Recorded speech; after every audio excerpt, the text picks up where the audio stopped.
Hello mga boss, ito na nga ang ating Huawei Wi-Fi Mesh X1 Pro. Titignan natin kung anong laman itong box na malaki na to and kung gaano nga ka-effective ito para sa ating internet sa ating bahay. Bibilisan ko na para makita na natin agad ang laman ng mahiwagang kahon. Yan.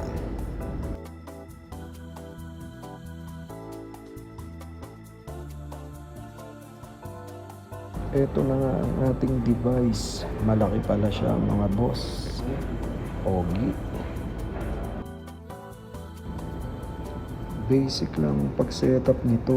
Meron siyang kasamang LAN cable. Yan, kakabit natin sa likod ng ating device. Papunta sa ating main internet router. Yan. Yan lang.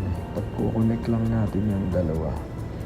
At gagana na yan.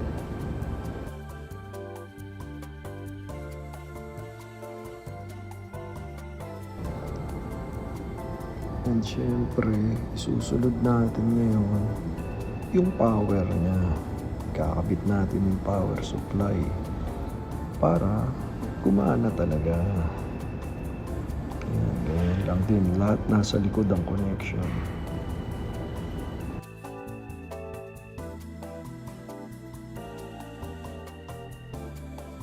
Diba? From red light to blue light.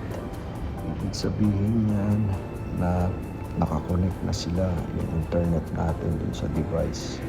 Ito namang isa, yan. Ito yung gagamitin natin papunta sa kabilang room para magkaroon tayo ng signal dun.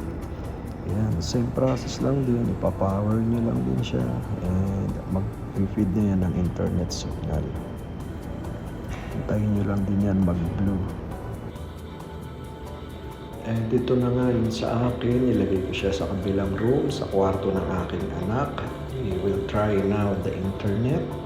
Yes, connected, success.